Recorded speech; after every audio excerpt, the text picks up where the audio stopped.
The first thing Richard Reeves heard as he lifted the heavy tamper was laughter, sharp and derisive, carried on the wind. A mud fort. You really think that pile of dirt won't cave in on your head? They don't see the arch, Jack. Compression. Earth bears earth, and snow only makes it stronger.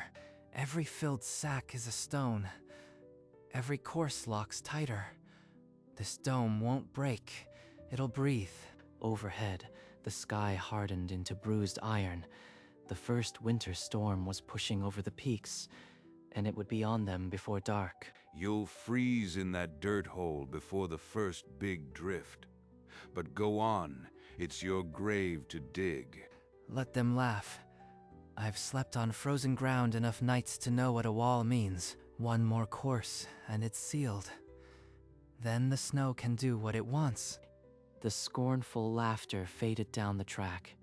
Richard tamped the earth tight as the first snowflakes began to fall, the dome standing in silent defiance. All right, Jack, let's see whose roof is still standing when morning comes.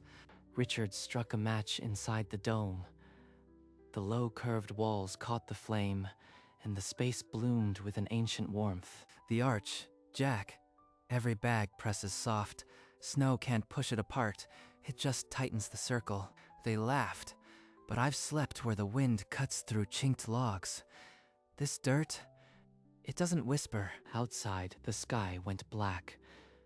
A distant rumble rolled over the peaks, and the wind began its low moan. He rolled a heavy stone against the doorway, sealing the gap except for a small crawl space. Come on, Jack. Inside. He tied the oiled tarp over the doorway, pulling the knots tight with numb fingers. In the settlement below, men hammered shutters and jeered at the fool in his dirt heap. Richard sat back in the dark, the dog curled beside him, and listened as the first gust struck the dome. The blizzard swallowed the ridge, and the little dome became a shadow beneath the snow. Inside the dome, the storm was a distant roar. The walls never shuddered, and the fire never flickered. Hear that, Jack? Screaming like it wants in.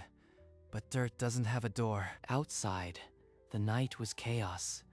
The wind shoved snow sideways, piling it in great heaves against anything that stood. Down in the settlement, a pine beam in the old church groaned. It bowed under a weight no one had planned for. A sharp crack split the air, the kind of sound that silences a room. Then, a second, like a whip. Richard's head lifted. Through the muffled blanket of the dome, something had broken far away. That wasn't a branch. That was timber giving way. He looked at the dog, whose ears lay flat. The fire crackled on, indifferent to the death sounds outside. The storm answered with a fresh wave, snow piling into drifts that buried the first floors of the valley houses. They'll be fine. They've got their plank houses. This is just a little heavy snow. Dawn broke pale and windless.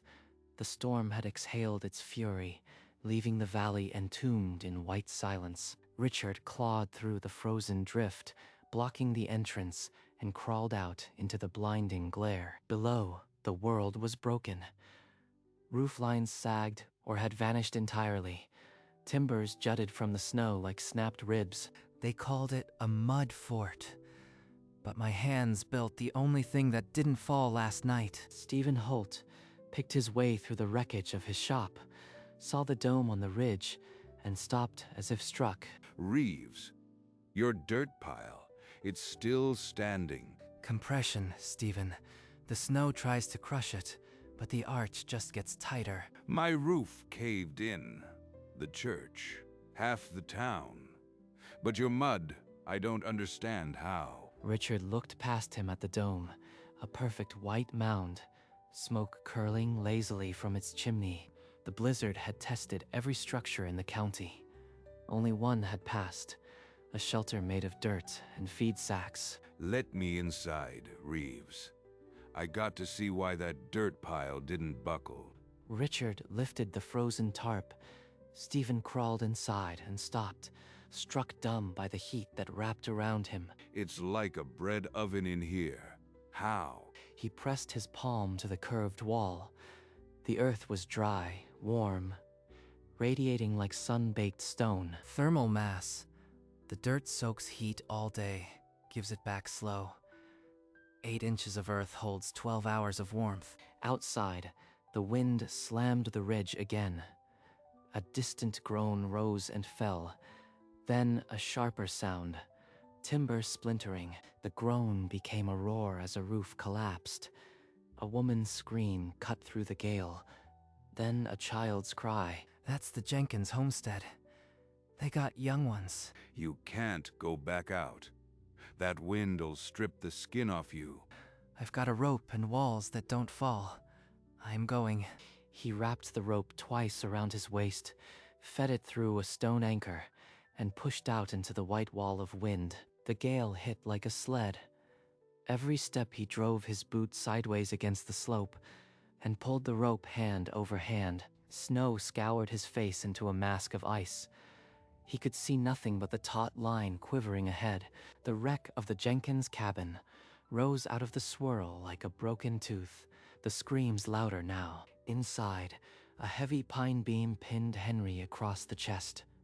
Ellen clawed the splinters, her hands bleeding. Henry, hold your breath when I lift. You hear me? Outside, another gust slammed the ridge. The cabin timbers groaned around them. Richard jammed his shoulder under the beam, lungs burning, and heaved. The wood rose an inch. Now, Ellen, drag him out. She pulled Henry free. Richard scooped up Ben, and they stumbled into the shrieking cold, the rope their lifeline. The trek back was a blind crawl. The rope cut into Richard's glove. Ben, a dead weight against his chest. Keep your feet, Henry. The dome's got a fire and walls that don't give out. The warm glow of the dome cut through the swirl, a beacon low on the ridge. Richard dragged the tarp aside. They collapsed inside, the heat hitting like a wall. Oh, thank the Lord. Richard, we owe you everything. He placed Ben beside the hearth and threw on fresh wood. The flames leaped, chasing the cold from their bones. Ben's shivering stopped. His small hand found the dog's ear, and he smiled for the first time. We built our house with timber and pride. Yours is made of dirt, and it saved us. Dirt doesn't care about pride. It just stands. Now rest. The storm's not done with the valley. The family huddled close, and the dome held them all, its walls radiating the patient, stored heat of the earth. Outside, the glow through the snow drew others. One by one, shivering figures stumbled toward the ridge. Richard, open up. We got women and old men out here. They won't last long. Richard pulled the tarp wide. The crowd pressed through, their clothes steaming as the heat met the ice. Sit close. The walls give back what the fire puts in. Don't waste the heat. Stephen sat wedged against the earthen curve, his back to centuries. The warmth was undeniable, a slow living pulse. A mud fort, I called it. This dirt's got more heart than any frame I ever joined. Richard handed out the last of his jerky and a blanket. The dome, built for one, now held 14. Richard, it's not just standing, it's breathing. How do you get a pile of dirt to breathe? You don't fight the cold, Stephen. You just keep the moving air out and let the feeling earth do the rest. The blizzard still howled, but inside the dome, the only sound was the soft crackle of the fire and the mingled breathing of survivors. The wind died to a murmur. The blizzard that had scoured the valley for 3 days finally let go. Richard, I called it a mud fort. I was a fool. This dome saved lives my timber never could. It took a blizzard, but now you see. Compression and thermal mass, that's the whole secret. I've been a carpenter 30 years, and I never built anything that held like this. Teach me. I'll teach you, Stephen. But you'll have to start from the ground up. They shook hands, the grip firm. As if sealing a new kind of foundation, Stephen walked down to his collapsed shop, found a loose plank, and scratched the word "closed" into the wood. He drove the sign into the snowbank beside the shattered doorframe, a tombstone for his old trade. No more square corners. I'll build round from now on. The sun broke through, lighting the valley's ruin. Only one structure stood whole, a smooth mound of earth that had turned a storm into a shelter. Spring thawed the drifts. On the ridge, a crowd gathered where once only laughter had stood. The secret is the bag. Fill it tight with subsoil. Tamp it solid. Each becomes a stone in the arch. I never believed dirt could hold a roof, but I slept under one while my own barn collapsed. Let's build. They formed a line. One filled feed sacks, one passed them, one laid them in the spiraling circle. Richard set the first bag of the new dome, and Stephen tamped it with a maul, his lifelong chisel traded for a tamper. Keep the wall sloping inward. Every course leans on the last. The weight tightens the arch. Ellen and Ben brought water and burlap, the boy's arms full of empty sacks, his fear replaced by wonder. My cabin was built by my father. This one will be built by my son. That's a good trade. By sundown, 3 courses rose in a perfect arc. The Drifter's lone dome had a sibling, the valley's future written in dirt. They laughed at a mud fort. Now they're lending their hands to build one. That's a foundation stronger than earth. By mid-spring, 3 domes dotted the ridge, the original, the communal, and a family home. The Jenkins dome stood near Richard's. Ellen hung a quilt, and Ben carved his name in the plaster. It's warmer than our old frame house. The walls hold the heat like a gentle hand. Never thought I'd say it, but I enjoy tamping dirt. Every bag feels like beating winter. You've got the rhythm. A dome isn't built by force, it's built by patience. They worked side by side. The carpenter turned apprentice, and the drifter turned master. Each course a covenant. Richard's dog trotted along the row of domes, tail high, inspecting the new world rising from the ground. We're building a town that can't be crushed. That's worth more than lumber. A man from the next valley rode in, measured the walls, and ordered 6 domes for his kin. They called it a mud fort. Now they're asking how deep the foundation needs to be. That summer, the town raised a meeting hall dome twice the size of Richard's first. 40 hands tamped the courses. This is the same dirt we walked on, Stephen. Only now it's our roof. I used to measure rafters. Now I measure arches. Strange world. The celebration spilled lantern light into the dusk. Richard sat at the head of a rough-hewn table, his dog under his chair. I learned this from a man who built cathedrals out of earth in Spain. He said a dome is a prayer that doesn't need a steeple. The words silenced the crowd. They'd assumed he was a simple drifter. Now they saw a man who had carried a secret across an ocean. You never said. All that time you let us laugh. Laughter doesn't build a shelter. Earth does. That's all that mattered. That night, the meeting hall dome stood warm and solid, the whole town within its curve. And for the first time, Richard Reeves signed his name to a builder's ledger, not as a drifter, but as a master earthbag builder. By late summer, word of the domes reached the county seat. A delegation arrived with an offer. A school for their children. A school? Stephen, we'll need to teach them the technique. They'll have to raise it themselves. I can lead a crew. Give me the plans and a line of men. At dawn, they loaded the wagon and set out. Richard scanned the hillsides, already planning the next dome. The new settlement had cleared a site. 20 families waited, their children watching from the tree line. This is your dome. My hands will guide, but your hands will build it. For 2 weeks, Richard trained the men. Stephen organized the bag lines, his voice carrying the cadence of a foreman. Keep the arch leaning in. Tamp every bag like it's the one that holds the snow. When they finished, the school dome stood bright against the pines. Richard had more commissions than seasons left. Not bad for a broke drifter who stacked dirt in a field. Winter returned with a soft hush, not a scream. Snow settled on the domes like a down blanket. This old dirt keeps us warmer than any plank wall ever did. Ma, can we get another dog? Jack needs a friend. Not a single crack. The snow just makes it stronger. Outside, Henry split wood under the gray sky, pausing to listen to the quiet, a quiet that held no groans or snaps. Every time the snow falls, I remember my old roof caving. Then I look at these domes and smile. The community, once scattered and vulnerable, now rested under earth-beaten arches. The storm that should have crushed them had built them instead. Snowflakes landed on the burlap and melted against the warmth seeping from the walls. The domes breathed. The terrier sat on the dome's crest, surveying a kingdom where dirt had become shelter. Richard Reeves listened to the soft hiss of snow on earth and knew it was the sound of home.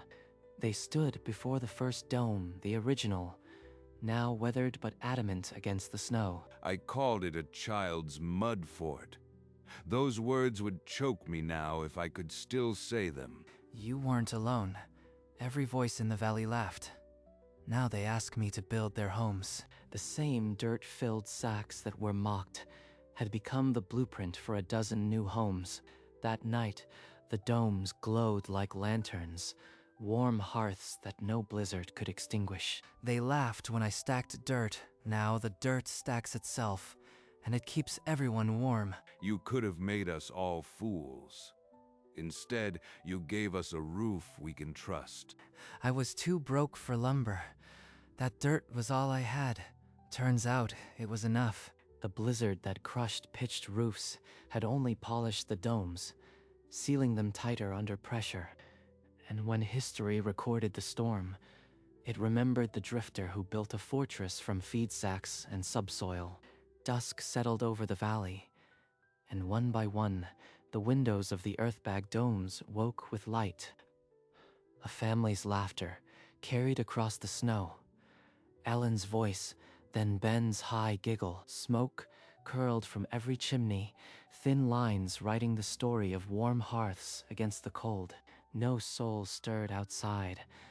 Only the dome of snow and earth, solid and patient, rested on the land. Richard's dog barked once, then chased a snowflake, a small sound swallowed by the hush. Inside each dome, the walls pulsed with stored heat, firelight casting slow shadows across the curved clay. The stars sharpened in the black bowl of sky, and the mountains became a darker silhouette.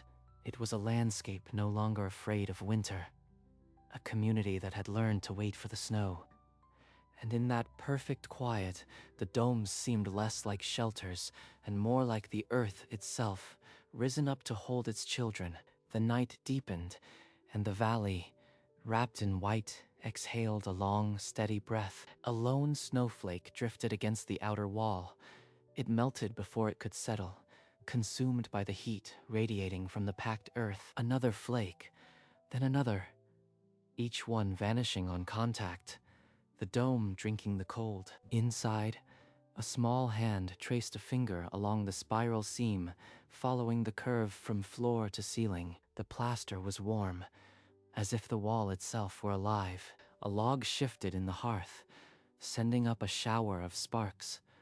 The dry earth drank the light. The door had been left cracked open. A thin ribbon of icy air curled across the floor, then vanished into the heat. Ben pressed his palm flat against the wall. He felt the slow pulse of the stored day. Outside, the snow gathered on the dome's crest, but where it touched the wall, it turned to mist. He traced another seam, his finger, finding the places where Richard's tamper had packed the earth into stone.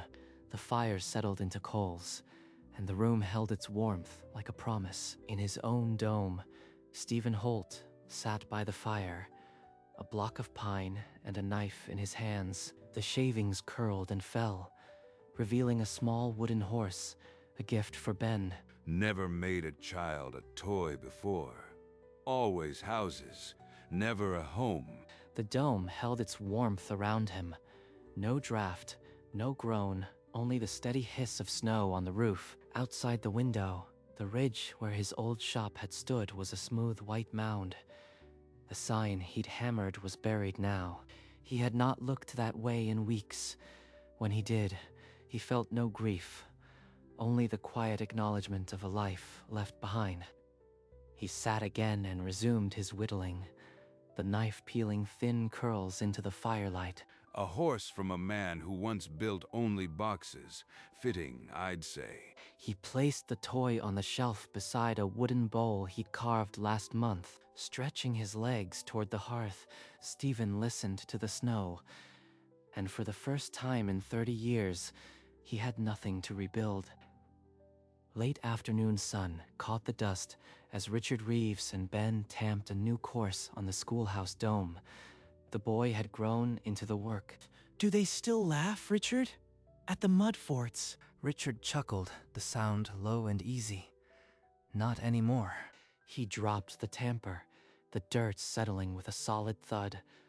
Ben mirrored the motion, the sack flattening under his strike. The laughter didn't build a single wall, but these sacks did. That's all that matters. They worked in silence as the sun sank behind the ridge, the dome's shadow stretching long across the snow-dusted ground. This dirt is stronger than any word. Richard's old dog trotted by with a stick, oblivious to the history being laid course by course. When you are my age, the county will be full of these. The storm can't touch them. And in the fading light, a new generation learned that the strongest foundations are made of dirt and patience. The hills fell away, and the valley lay bare.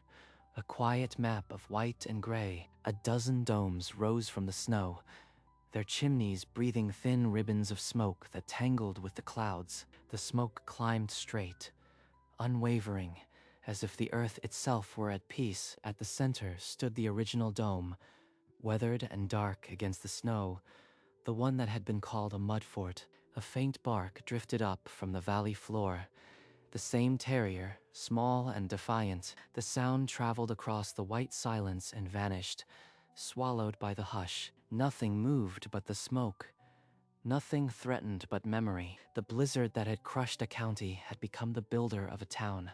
And the drifter who stacked dirt into a beehive dome now owned nothing but the quiet of a home. The valley held its breath, and all was still. They laughed when he stacked dirt-filled bags into a dome. Then the blizzard came, the kind that crushed pitched roofs across the county. But the dome couldn't be crushed, because some shelters don't fight the storm. They simply let the weight pass over them, earth bearing earth. The dog perked its ears at a distant echo of that laughter. Now hollow, the dome stood, as it always would, a mound of humble dirt made fortress. In the blizzard that should have been its end had become its testament. The valley remained still, draped in white, the smoke rising in the quiet. A story written in earth, told in silence. The screen slowly faded to black, holding the last image of the dome cluster as night fell completely. Then nothing. The last light clung to the snow for a moment longer. Then the windows winked out one by one. Only the smoke rose, barely visible against the darkening sky. A breath the earth released into the cold. The domes became soft silhouettes, indistinguishable from the hills they were born from. No one was left to laugh, no storm to fear, only the slow, steady work of the earth holding its warmth. The screen held on the stillness, then began to darken at the edges, a vignette of memory closing. For a final instant, the outline of an arch was visible against the starfield, a shelter that had become a home. Then even the smoke vanished into the blanketing night. The silence pressed in, and all that remained was the quiet of something unbreakable. The screen held on nothing, then gently slipped into black. The end.